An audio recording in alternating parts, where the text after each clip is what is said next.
A dark, shadowy figure crosses the wall in front of you. You grip your bunk tight. You bury your head in your pillow. It's one of those things from your nightmares. You don't know what it is. And then you realize it's your bunkmate, and you're in a hostel.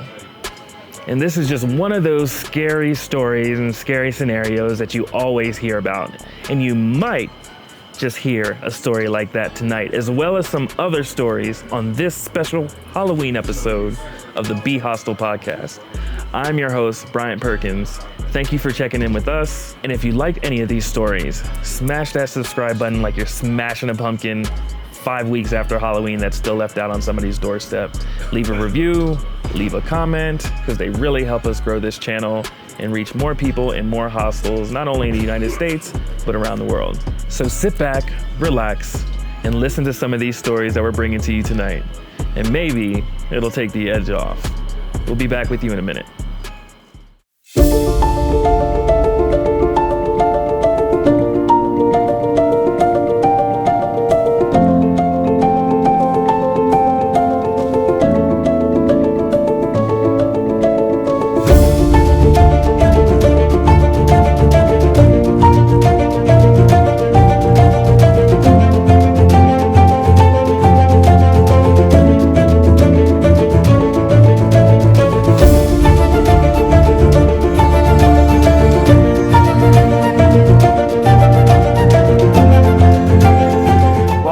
To BHostel. I'm your host, Bryant Perkins, and this is our first ever Halloween episode. So we just wrapped season 3. We're preparing for season 4, but this is a little special episode that we wanted to put together as a team so that you can be introduced to the people that are behind the camera, really helping to lift these hostel voices.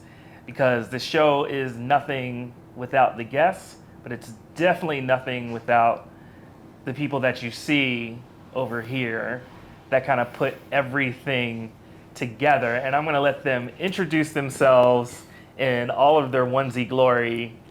Let's start down here. I'm in. I am Larry. I wanted to say Patrick so bad. My name is Larry. And You're in character already. Yeah, I'm in character. I'm wearing a Patrick Star onesie, and I'm just a show producer. Not just a show producer, but I am a show producer. Mm-hmm. And now my Hammerhead shark.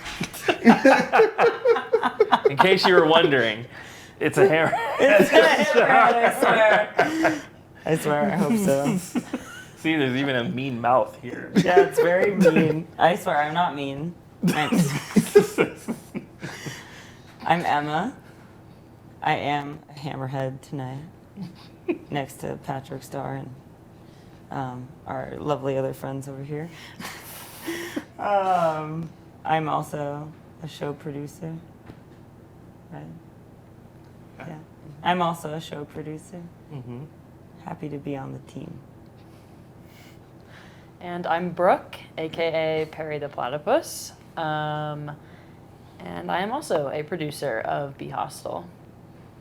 Love it.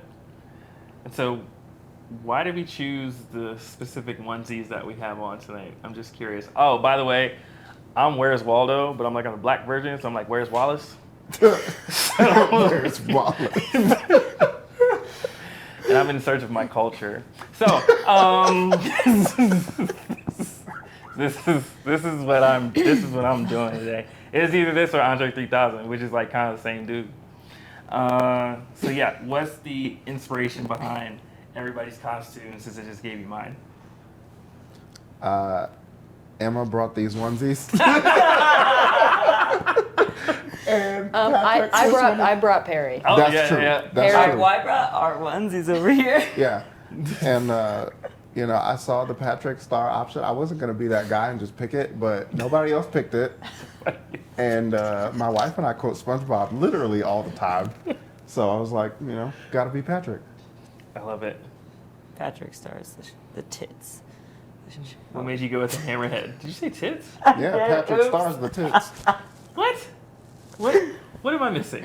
Is that I don't know. Back me up on this. my window. Things. I'm gonna say it now. I'm not a good representation of Gen Z. I'm sorry. Are you Gen Z? Yeah. Yeah. Oh, okay. All right. I like to I'm identify. millennial. I like to identify as a millennial, but I've been told that I am a Gen Z. Oh yeah, because you're. Yeah. That's right. Yeah, that makes sense. I feel so lost now. I literally Aren't you a millennial? Yeah, I'm a millennial. Yeah. He's an elder same. millennial. Yeah.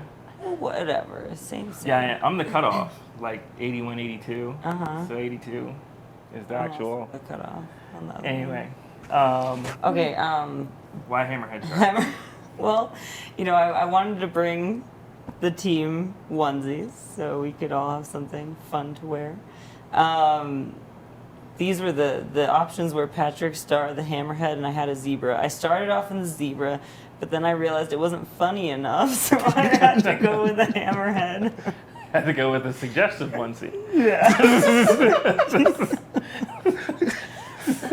It's mainly this that makes Yeah. it. It's this in the mouth. It's silly, but here we are. In a wholesome turn, I'm Perry the Platypus. And this is my partner's onesie. He loves buying onesies for Halloween, and it was either this or a chicken.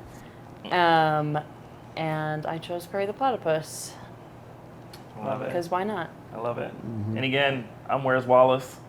And a lot of tonight's show, we're going to kind of recap season 3. And we're also going to share with you some of our hostel stories from the spooky side for Halloween to maybe the romantic side to maybe some other hostel horrors and some other aspects of hostel life that you might not get from just regular guests on the show, because you get an inside look into our perspective on these hostel stories from people that help lift other people's stories. So I think you'll laugh a little bit, you'll be scared a little bit, you might cry. I've cried already just from laughing so much. And I'm gonna kick this off with a spooky hostel story. So when I was the manager at Firehouse Hostel, or one of the hostel workers in Austin, Texas, it's built out of an old firehouse. So I'm not gonna lie to you, that shit's haunted. Okay? Like, it's as haunted can be. I don't care who you are. Anytime there's a bar built into the lobby, and when the lights are off, and we can see on the inside because we have security cameras. So the lights are off, the only light is coming from the security camera, and crisscrossing the security camera is just orb after orb after orb after orb, just floating orbs. No. There are so many floating orbs. Yeah. Patrick's not into that. Absolutely He's out. Oh, there's so many floating orbs. And then somebody was like, one of the other workers at the hospital was like, oh, that's just dust. Yeah, dust doesn't do this. Dust doesn't have it move in like an L shape. Dust doesn't do that. So, that's a fly. I was like, again, flies don't move in 90-degree angles and all other things. It was just nothing but orbs. And then sometimes you'd look through the security camera at night. It's pitch black in there. The only lights come from the security camera, mind you, and no orbs. So what happened to all the dust between Tuesday and Thursday? Or what happened to all the insects? There can't be that many insects flying around inside. So, yeah. Is this totally a daily thing? It was daily. It was as anytime I was working a night shift and I was down there checking in people late or whatever, I would look at the security camera when the speakeasy wasn't in use. So the speakeasy was only in use, I think, like Thursday, Friday, Saturday, Sunday, something like that, right? So, yeah, so pretty much when it wasn't in use, or when it was just closed, you could see in there that there's just nothing but orbs.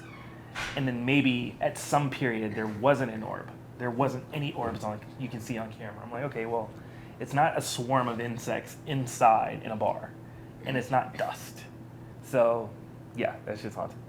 And so one time, me and a guest who also ended up working there, we got one of those apps on the phone that, what is it? It like measures electro. Or it's like extraterrestrial activity or something. It's like measures like what a ghost would give off.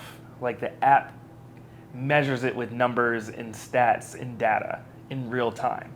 So we had this app and we were in the kitchen and the lights were off. We're like, let's test this app out and see if it's real. So we started asking questions as if we were on like paranormal investigators or whatever. And we would be in one part of the kitchen and nothing was going on. There's no spikes in numbers or data or anything. We go to another part of the kitchen and ask a question. Be like, is there anybody in the kitchen with us? And if you are, let us know you're here. And all of a sudden, it went cold. And then the phone, the app on the phone, it just started spiking. All these different numbers were just going up and down and up and down and up and down, right in one spot. We're like, okay, let's test this out. Let's move this to another spot and ask it over here. Oh, no. No spikes, no nothing. Move back over to that spot, it would just go cold instantly. And one time it got so cold, we could see our breath.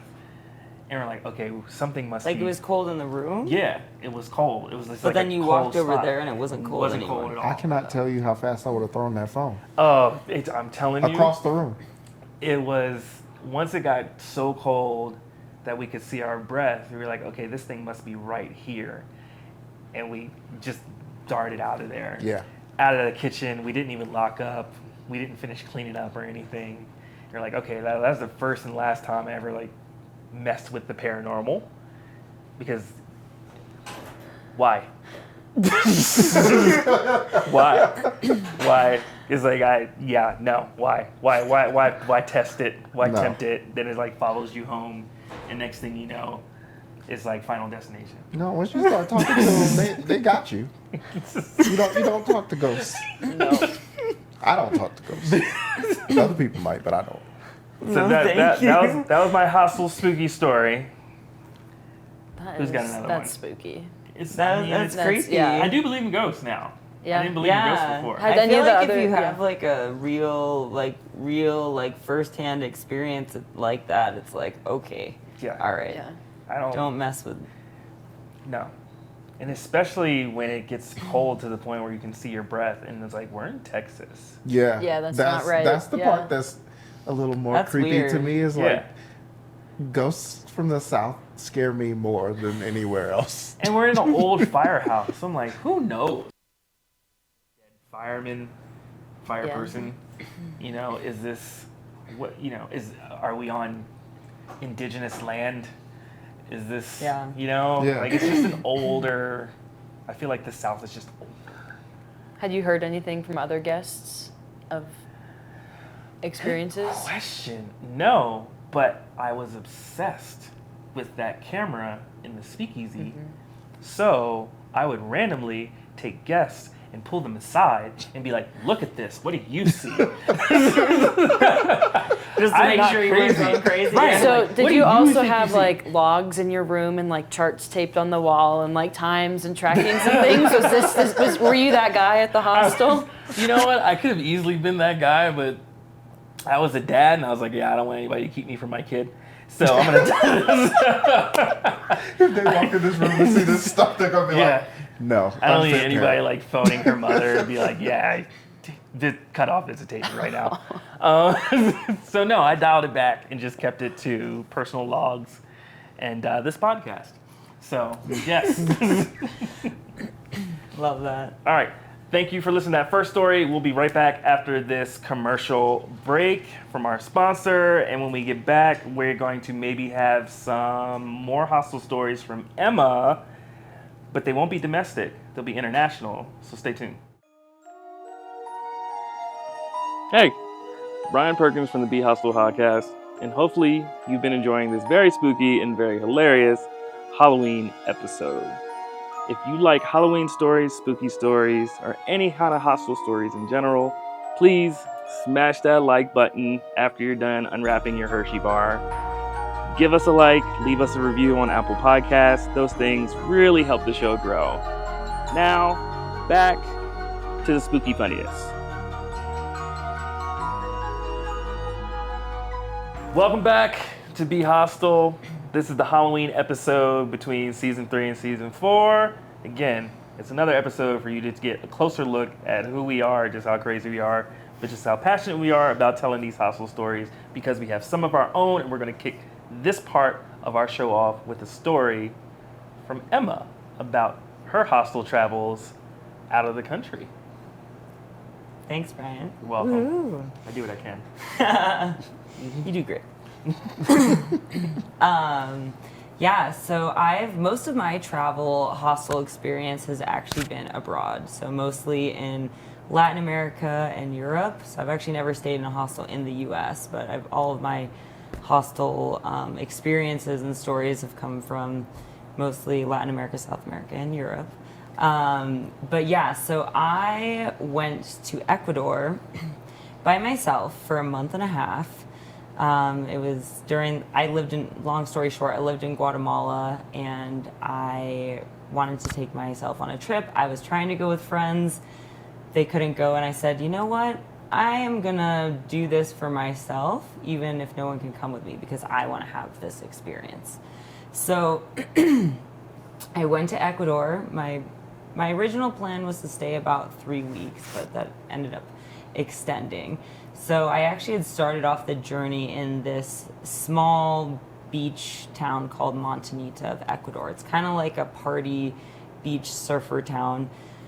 And so I started off there, I was there and I partied a lot and it was really fun. But after that, I was kind of like, okay, I want some days just to relax. Like I want to see like more Ecuadorian culture, right? And I heard amazing things about this city called Cuenca.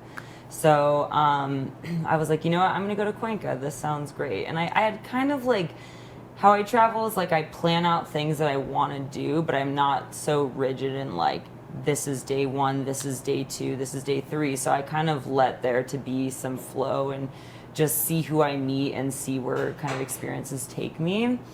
So yeah, anyway, I really wanted to go to Cuenca. That was on my list. And so I went to Cuenca and I basically booked a stay at Selena Hostel.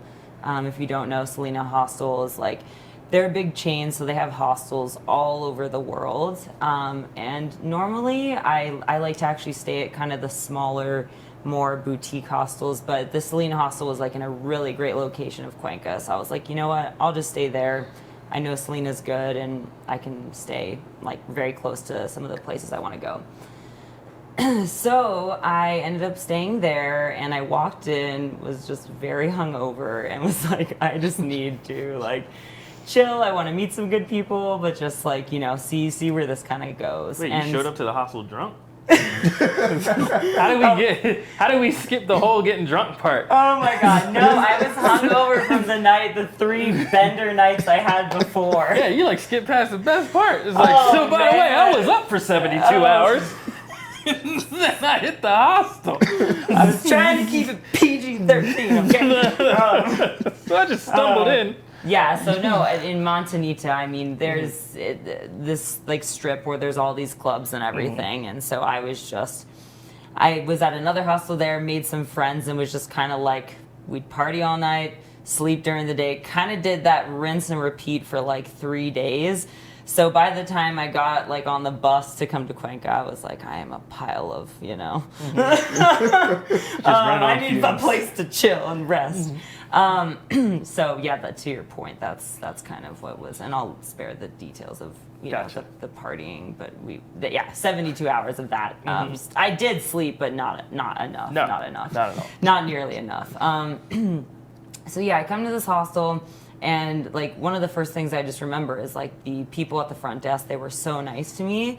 They were just really friendly, like, and they were locals, like they were local Ecuadorians. And, you know, I was just asking them like, hey, like, I'm a photographer and filmmaker, and like, do you have any good recommendations of like places I could go to take cool photos? I like doing street photography of people.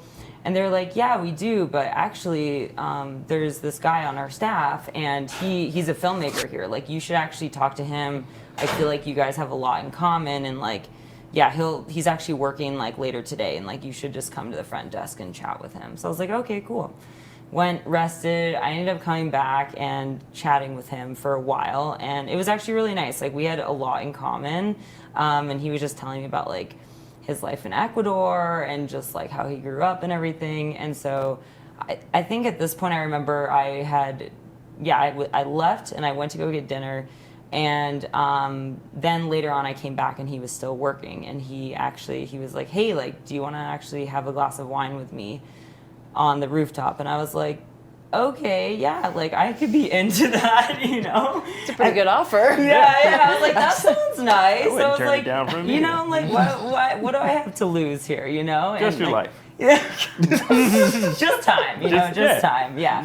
And you know, at that point, I was kind of like thinking to myself, I was like, do I think he's cute? Like, I'm like, what's the vibe here? You know, like just kind of talking to myself. I'm like, yeah, he is, but like, whatever, like, you know, no pressure at all. You know, I'll just go and have a glass of wine with this guy and talk. So we did, and it was really nice actually. Like, I really enjoyed chatting with him. Like, we just talked for hours, and it was really, really nice. And from that point on, I was like, okay, like, there's definitely something, like, there's something happening here, you know? And this is kind of just like to point to me traveling and just being in the moment with people. Sometimes it's like, you know, you don't really know where it's going to go, but you're just kind of like, I'm enjoying this moment, so I'm just going for it, you know? So anyway, yeah, that kind of turned into like me hanging out with him for like the next 3 days straight. And this kind of like little, like, I would say romance kind of was developing, you know, like unexpectedly. So yeah, and then he was like showing me all around Cuenca. He introduced me to some of his friends, and it was just like so nice, so genuine. And yeah, and then I was like hanging out with him at the hostel when he wasn't working. And yeah, it was just like really kind of like a nice introduction into that city, because I met like a local person, and yeah, we were having this sort of romantic bond, but it was also like, I feel like I got to learn more about the country because of him. And that was really, really special. So yeah, this like thing like ended up developing, and we just hung out like a lot in Ecuador together. And I met another amazing friend there, and then it was like the three of us just kind of like went on all these adventures together, and that was really, really awesome. And then me and I won't disclose his, probably not disclose the name, right? Let's call him Tim. Okay, me Classic Ecuadorian name. yeah, that's so, yeah, right. Timothy. So we'll call him, oh my God, super Ecuadorian, yes. Yeah, so me and, I feel like Tim is not, I'm not feeling that. Well, let's just say, We'll workshop it. okay, Ricardo. Let's say Ricardo. Okay, That's so racist. I felt like if you said any Hispanic name, it would have been racist. if you said Tim is racist, I'm like, that's so white. Okay, anyway, so. Biblical.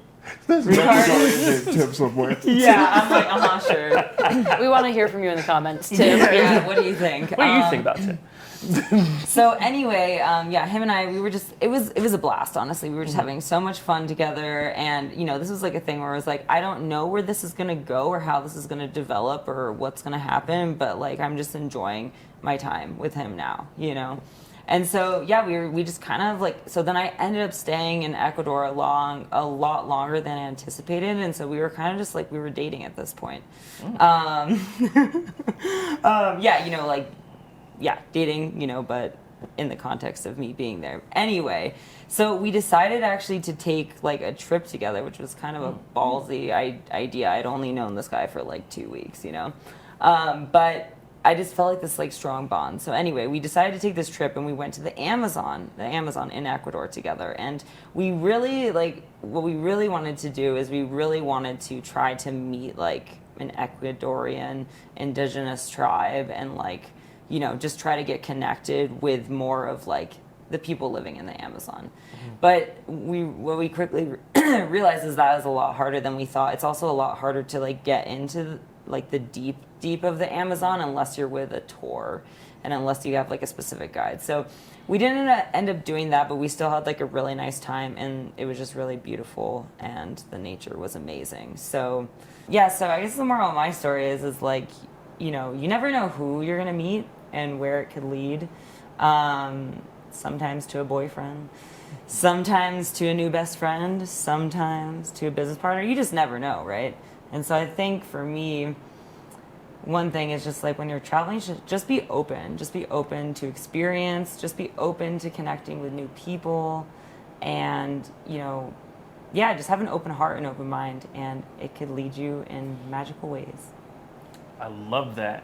So, what I got from that is, meet a strange dude, go to the jungle, get hella wasted, kiss, hug, experience the world, create core memories, rinse and repeat. And this is why In a there are nutshell. 3 producers in charge of the logistics of this show. Okay, Bryant has great ideas. great You ideas. just need to channel them. Do we? We do. We just need a little direction. Just a little. Just Just a put the little. guardrails up. Yeah. I just need blinders. That's all.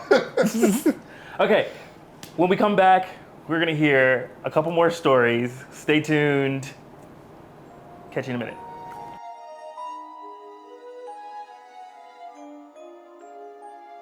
Bryant Perkins here of the BHostel podcast, and my hope is that you've been enjoying our very spooky and hilarious Halloween episode. Wanted to take this time to remind you, please continue to share with us your story because your story matters. We want you to be the storyteller.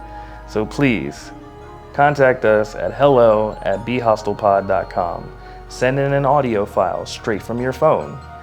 We'll read it on air, or we'll put it in a compilation of audio files that we collect from other hostel travelers like yourself for a compilation show with a special shout out to you.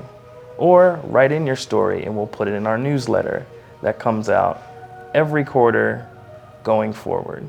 Again, enjoy this spooky and hilarious episode of the BHostel podcast this Halloween.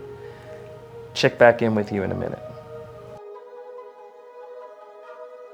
Welcome back to BHostel, to our Halloween episode where we give you the inside look at our production team, what we do, how we do it, why we do it, some of our own stories, some of our own recaps. And speaking of recaps, we're going to recap some season 3 stories for you, potentially. Yeah. Yeah. I mean, we heard a lot of great stories in season 3. There's so much to recap. And I think hearing Emma's story about her travels kind of, brought up a lot of those memories of season 3. I think for me, a lot of my traveling has always been in groups. I've never really done solo traveling, so all my hostel stays, I think, look very different from Emma's because I've always stayed with a friend, and we've always had an agenda. And I think a lot of the folks that we met in season 3 were on those solo travel journeys. And I am a very organized, I like my structure type of person. No. And I know, it's shocking. Wouldn't have never guessed. Yeah. Fuck out of here. I was Mrs. No Fun about 30 minutes ago with this episode, so. Brooke Yeah. keeps us honest. I was going to say, Brooke is extremely funny while keeping us honest. I do my best. So when I hear these stories of solo travelers, I'm always, I think, some secret rebellious part of me is always envious because I know I could never live that way. But I think You can do it. Anyone can. I could, but I don't want to. I won't be.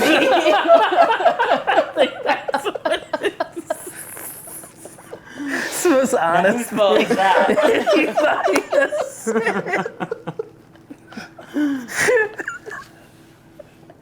That was pretty dope.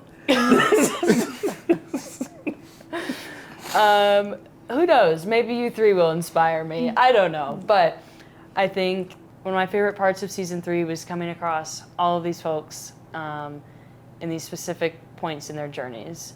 And they were all different. As someone who doesn't really solo travel, I couldn't relate to a lot of their stories, but I could relate to a lot of their messages. And I think a lot of the things that these individuals were experiencing and going through and learning, I would go home after we interviewed them, and I was thinking about it on my drive home and thinking about how they see the world, how they live their life, and how even if you're not traveling, what practices can you incorporate in your daily life to appreciate the little things around you. And who you are as a person and where you've come from, where you're going, how you've changed, but you're still you. And yeah, I think travel brings that out in people, and especially hostels and the community, that just being around other people who are in similar situations as you can relate to them on all kinds of levels. Love that. Love that. Yeah. Love that recap. Love that recap. Larry's got a recap that he wants to share. We're going to take another quick break, our last break. And when we come back, again, one recap. And I might have a little funny sign off, but catch you in a minute.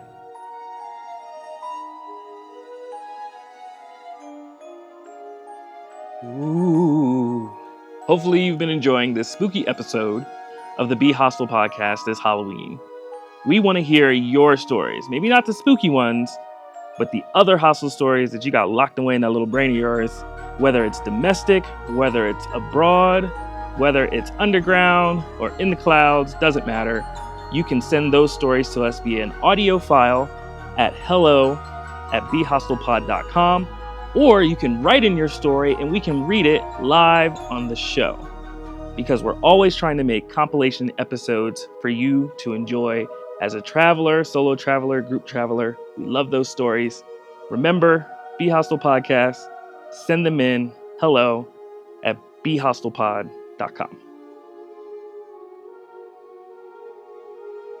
Welcome back to BHostel. Welcome back to our Halloween episode where you get an inside look at the crew and all the stories that they have to share about hostel life and everything else in between. And next up on deck is Patrick. This is Patrick. What else you got for us? Oh, I have. Come on. That's it. That's the story. More. Yeah, I've got all the impressions. I like SpongeBob. But really, no. But really, Come on, you had it. Whole You had recap. it. I want the recap. you want the recap as Patrick? Yes, please, please, please. I couldn't do it. I wouldn't make it through it. You didn't even give Mrs. No Fun a chance to say no because it was on the tip of my tongue. She's just like, no. I couldn't do it. Patrick, how many SpongeBob? Okay. The big toe. Just the big toe. Do you remember Just big toe. that one? Big toe only. Don't floor it. Oh, your hands are out. That's Yeah, my hands are. It's hot in there, man. It's really hot. I'm roasting. It's so hot in there, and my hands already My sweat. partner's gonna get all these bags covered in sweat. You gotta wash this. You gotta wash it after. Dude, there's like a giant black guy. I'm roasting. It's all jokes. My segment is all jokes now. So in season 3, Brooke mentioned that there were a lot of people on their solo journeys, but I think one of the things that really stood out to me was the people who are not just on their solo journey, but like their life journey. So one of the episodes that really stands out to me, his name escapes me at this moment, but it's the guy who owns the ice cream Totally. shop. Totally. Big Tully. Like, Tully's story was so great. Like taking us through like his story of like running nightclubs, and now he owns an ice cream shop, and just like the music scene, like all of that. It paints this beautiful picture of life's journey and the way that you can just be in different stages and different places and learn and grow from each one of those things and carry different lessons and pick up different parts of yourself. Being in different environments like a hostel brings out different sides of you. You can be whoever you want to be in that moment, but carrying the fun pieces or the pieces that stand out or the people that stand out is what really stood out to me. And his was one of those where I'm like, this is one of those episodes where like if you haven't listened to it or you haven't watched it, you need to do that. Love that. Heck yeah. Tully, love you, man. By the way, he has his own podcast called Yo, Let's Talk About It, which is amazing. You should check that out. And again, if you want to visit his ice cream shop and you're in the Denver area, it's Colfax and Cream. One of the locations is uniquely in the lobby of the 11th Avenue Hostel, where we filmed season 3. So again, big shout out to you, good brother. Hope everything is well with you and the fam. Keep doing what you do. One last time, we're gonna take a quick break, and when we come back, we're gonna give you a nice sign off and all the plugs. See you in a minute.